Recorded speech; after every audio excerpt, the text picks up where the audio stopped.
पनवेलमध्ये खाकीतील माणुसकीचे हृदयस्पर्शी दर्शन घडले आहे। वाहतूक कोंडीत अडकलेल्या एका ज्येष्ठ आणि असहाय्य नागरिकाला पनवेल वाहतूक शाखेच्या बीट मार्शलने सुरक्षितपणे रस्ता ओलांडून देत संभाव्य अपघात टाळला।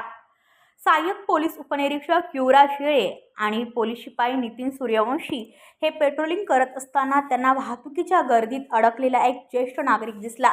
परिस्थितीचे गांभीर्य ओळखत त्यांनी तात्काळ धाव घेत वाहनांची वाहतूक थांबवली आणि त्या नागरिकाला सुरक्षितपणे रस्ता ओलांडून दिला। या समयसूचकतेमुळे मोठा अनर्थ टळला असून उपस्थित नागरिकांनी पोलिसांचे आभार मानत कौतुक केले। पनवेल वाहतूक चौकीचे वरिष्ठ पोलीस निरीक्षक औदुंबर पाटील यांनीही दोन्ही अंमलदारांच्या कर्तव्य दक्षतेचे विशेष अभिनंदन केले आहे।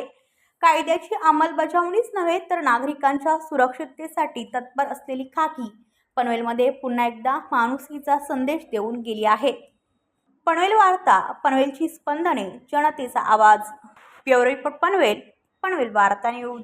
आपल्या परिसरातील बातम्या आमच्यापर्यंत पोहोचवण्यासाठी स्क्रीनवर दिलेल्या क्रमांकावर संपर्क साधू शकता।